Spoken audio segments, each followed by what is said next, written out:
Saudaraku yang terkasih dalam Kristus, jumpa lagi dalam pembahasan seri ke-13 surat Filipi yang terdapat di dalam Filipi pasalnya yang kedua ayat 19 hingga ayat 30 yang demikian bunyi firman Tuhan.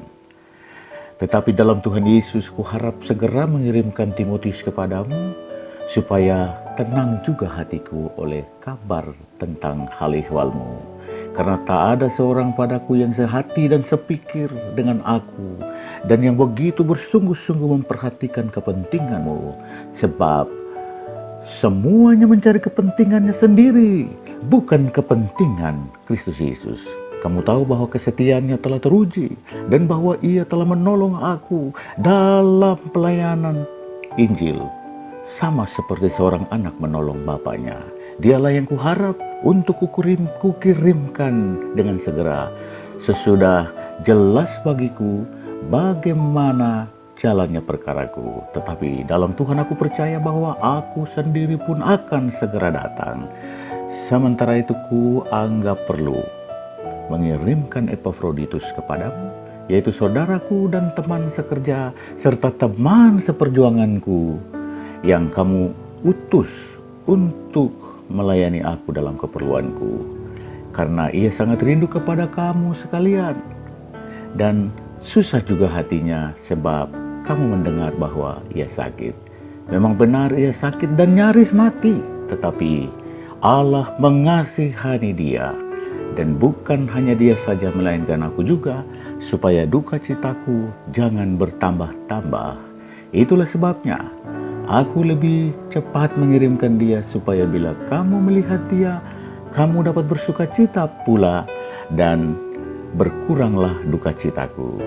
Jadi sambutlah dia di dalam Tuhan dengan segala sukacita, dan hormatilah orang-orang seperti dia. Sebab oleh karena pekerjaan Kristus ia nyaris mati, dan ia mempertaruhkan jiwanya untuk memenuhi apa yang masih kurang dalam pelayananmu kepadaku. Firman Tuhan ini saya beri judul renungan, kesaksian hidup dan pelayanan. Kesaksian hidup dan pelayanan. Hidup dan pelayanan merupakan kesaksian. Pelayanan berkaitan dengan bersaksi, sedang hidup adalah menjadi saksi. Bukankah orang percaya digambarkan sebagai surat pujian yang ditulis di dalam hati, dikenal, dan dibaca semua orang? 2 Korintus 3 ayat 2. Memang hidup kita dikenal dan dibaca semua orang, tetapi apakah hidup kita merupakan surat pujian ataukah surat olokan? Apakah dengan hidupmu Kristus dimuliakan atau justru Kristus dipermalukan? Oh saudaraku, dari pembacaan ini marilah kita meneliti dan menemukan kesaksian hidup dan pelayanan dari dua orang hamba Tuhan, Timotius dan Epafroditus, yang seorang sangat terkenal karena jangkauan pelayanannya yang lebih luas, yaitu Timotius, sedang Epafroditus tidak setenar Timotius karena dia hanya pelayanannya di satu jemaat lokal di Filipi. Yang menjadi sorotan kita bukan pada ketenaran seorang hamba Tuhan, tetapi sejauh mana kiprahnya di dalam dunia pelayanan yang didukung oleh gaya hidupnya. Mari kita melihat hamba Tuhan yang pertama, Timotius. Timotius memberi ketenangan hati, bukan membawa kegalauan, bukan membawa kekacauan. Kedua, mampu menyelaraskan hidup dan pelayanannya dengan rekan sepelayanan. Dia sehati dan sepikir, bukan memberikan pikiran-pikiran yang dan membawa kekacauan di dalam pelayanan. Terus yang ketiga, dia memperhatikan kepentingan jemaat dengan sungguh-sungguh, dengan nurani yang benar-benar. Yang keempat, mengedepankan Kristus dan bukan mencari kepentingan diri sendiri. Ada banyak orang mencari kesempatan di dalam pelayanan, di dalam gereja, mencari kepentingan diri sendiri dan mengabaikan kepentingan Kristus, saudara. Yang kelima, kesetiaannya teruji. Haleluya, kesetiaan Timotius teruji. Yang keenam, dia menolong dalam berita Injil. Dia menjadi penolong yang luar biasa. Bagaimana supaya Injil diberitakan? Dia mau menolong dengan berbagai cara, dengan berbagai metode, dengan berbagai pendekatan. Dia mau menolong supaya berita Injil itu disampaikan. Dan yang ketujuh, yang terakhir, dia siap untuk diutus. Haleluya. Mari kita melihat orang yang kedua, hamba Tuhan yang kedua, Epafroditus. Pertama, Epafroditus menjadi orang yang diperlukan.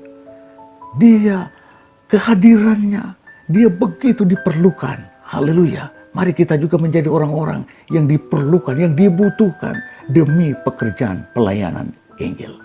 Yang kedua, dia menjadi saudara dan teman sekerja.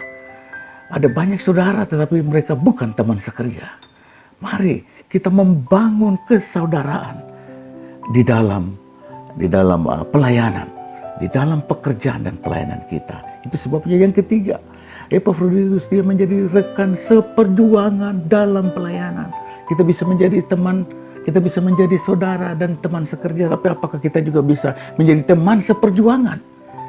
Sama-sama berjuang demi kemajuan Injil. Haleluya. Yang keempat, Epafroditus menjadi utusan jemaat untuk pergi, tetapi dia juga siap untuk diutus kembali untuk keperluan pelayanan bagi hamba-hamba Tuhan.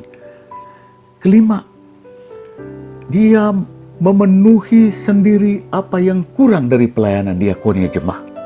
Ini orang yang hebat. Dia punya karunia yang luar biasa untuk memberikan persembahan tambahan, untuk memberikan pelayanan tambahan, untuk memberikan apa yang masih kurang dipenuhinya. Itu Epafroditus. Yang keenam, dia membawa sukacita ketika orang melihatnya. Orang tidak menggerutu, wah Pace ini lagi, Pace tidak datang lagi untuk apa? Kenapa dia mau datang lagi? Tetapi dia, kehadirannya membawa sukacita. Haleluya. Yang ketujuh, yang terakhir, bahwa karena pelayanan dia nyaris mati. Karena pelayanan, bukan mati konyol, bukan mati yang sia-sia, mati oleh karena melakukan kesalahan atau pelanggaran, tetapi nyaris mati karena pelayanan Injil. Haleluya. Saudaraku, pertanyaannya bagi kita adalah, Anda lebih seperti Paulus atau Epafroditus? Yang kedua, apakah yang membuat Anda seperti salah seorang dari mereka? Biarlah kata-kata dari nyanyian pujian nomor 195, let our see Jesus in you. Let others see Jesus in you. Biarlah orang lain melihat Yesus dalam hidupmu. Amin.